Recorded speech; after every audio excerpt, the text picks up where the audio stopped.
عید کی نماز کے لیے یعنی عید الفطر کے لیے جب آدمی مسجد جا رہا یعنی مسجد یا عیدگاہ خصوصاً جا رہا ہے، آگے ہم آئیں گے اس پر بھی، تو اس کو چاہیے کہ وہ یعنی کچھ کھجوریں کھا کر نماز کے لیے جائے۔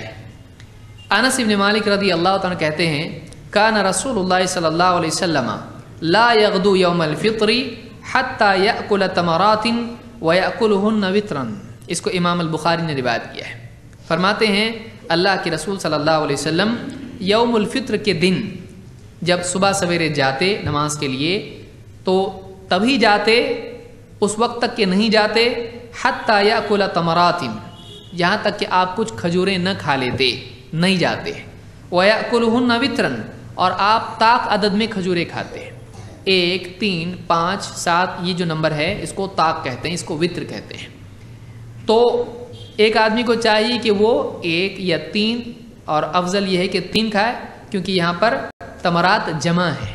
تو اس کو چاہیے کہ وہ 3 کھجوریں کھا کر یا اس سے زیادہ اگر کھانا ہے تو کھائے، بہت زیادہ بھی نہیں کھائے،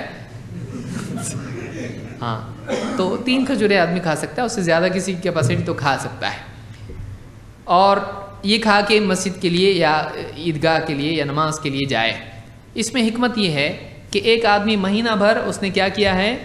روزے رکھا ہے، اور اب اللہ نے اس کو کیا کر دیا ہے، کھانے کی اجازت دی ہے، تو وہ روزہ نہ رکھتے ہوئے کھائے اور اپنی بندگی اور اپنی عبدیت کو بتایا کہ ہاں اللہ ہم کھانا کھانے والے لوگ ہیں، اللہ کا دیا ہوا رزق ہے۔